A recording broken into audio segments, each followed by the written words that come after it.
G'day ladies and gents, and welcome to War Thunder with Mags. So while the release of patch 1.73 has heralded the release of the French air tree, it's also seen the implementation of the first of the Italian premium tanks. Today we'll be taking a look at the first of these, the Carro Armato P40. Historically, the Italians classified the P40 as a heavy tank, but in War Thunder it sees itself as a rank 2 battle rating 3.3 medium tank, which currently has 3 respawns due to the lack of any Italian tank tree.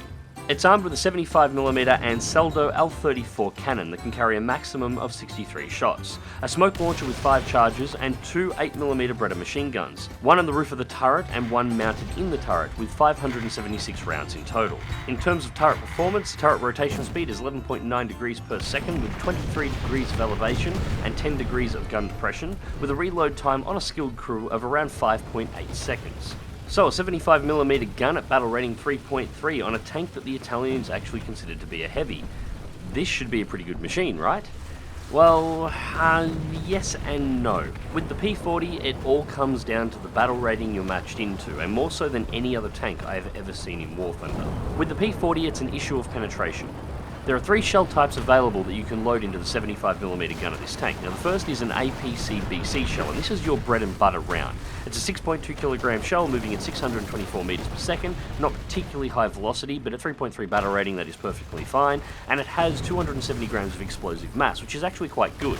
If you can get this shell inside of an enemy tank, it does massive amounts of damage. So what's the problem? Well, at 10 meters range you only have 75mm of penetration, and put a 60-degree angle on that, it drops to 59. Which is why at only 20 meters range, this shell bounces off the arse end of an SU-122, with very little angling. At the 40-degree angle that tank was on, its rear armour is close to 68mm thick, which at that angle is below the penetration threshold for this round. To put this into perspective exactly how low the penetration is on this gun with its standard APC-BC shell, the Panzer IV F2, with its 75mm gun, which is also battle rating 3.3, has a stock APC-BC shell with 135mm of penetration. So the second shell that's available is a heat shell. It's the EPS M42 heat shell, high explosive anti-tank. Projectile mass is 5.5 kilos, 552 meters per second, so the muzzle velocity is actually similar to the APC-BC shell. You don't really need to adjust your aim much for this. And again, by heat standards, this is a pretty good shell. 513 grams of explosive mass, which is a TNT equivalent of 656 grams. This is not bad, but again, penetration.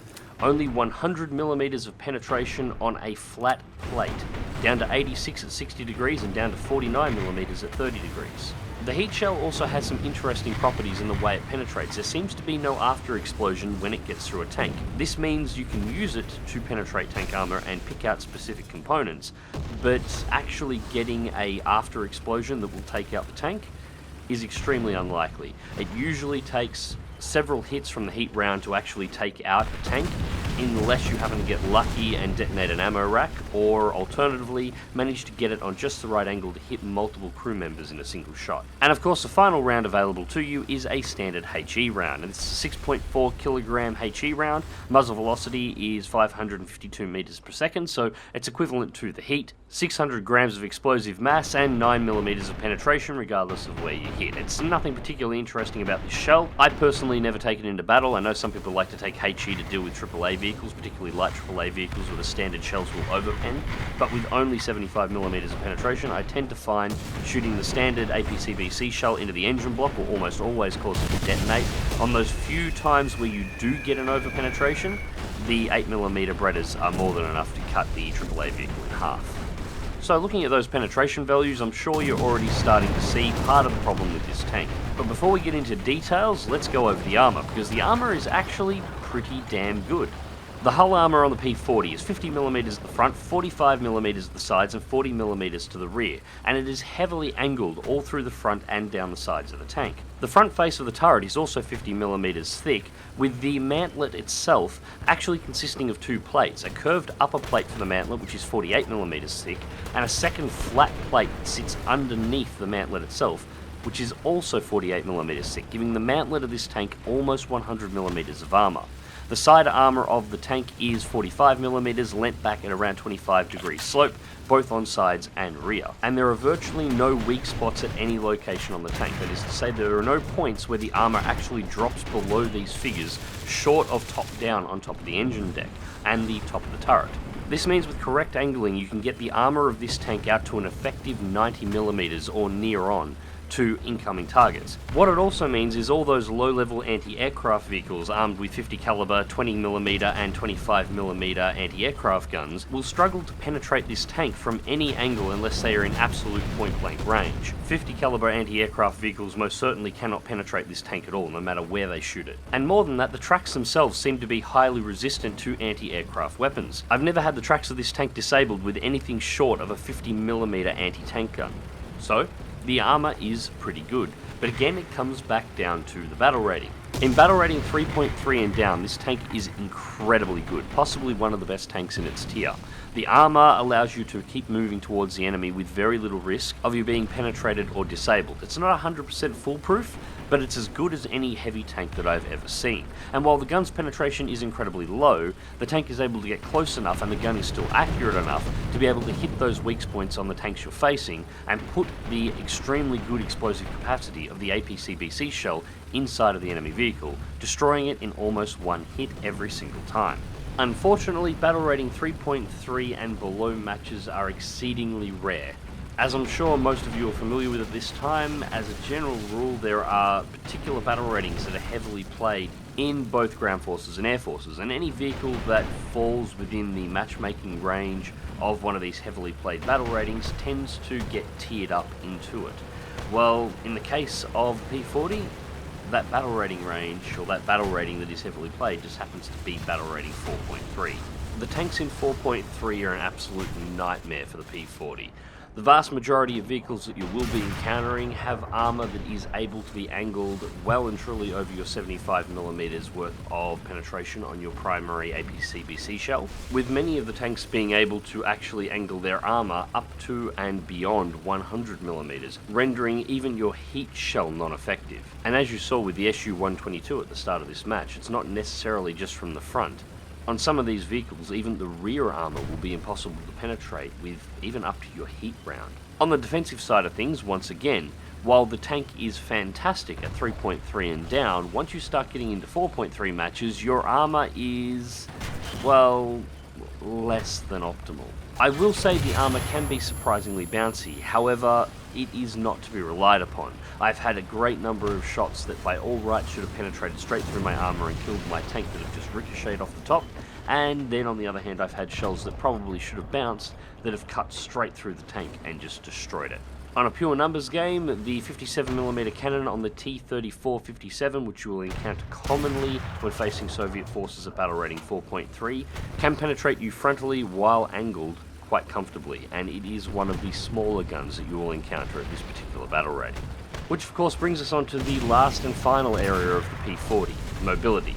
A tank with good mobility can solve a lot of these armour and low penetration issues by being able to work its way around enemy vehicles and get itself rapidly into an optimal position in order to find those penetrating hits that it otherwise wouldn't be able to get. And the mobility on the P40 is not all that bad. We are looking at a 26-ton tank here with a 330 horsepower engine that has a listed top speed of 40 kilometers per hour and a maximum listed inclination of 41 degrees.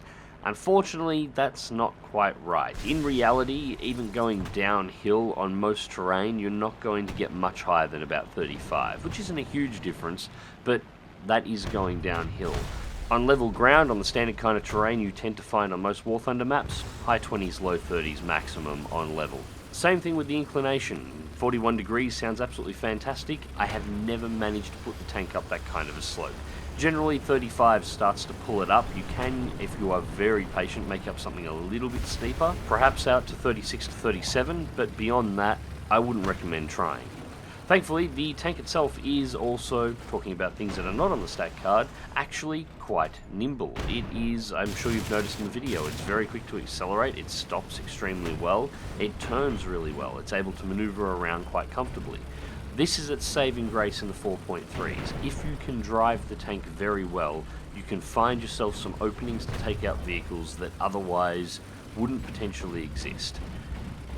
If you're not particularly good at maneuvering a tank, you are going to run into problems when you get into this thing and get tiered up, and you will get tiered up, and regularly. So, my personal opinions on the tank, I actually kind of like it. I'm finding a bit of a soft spot for it.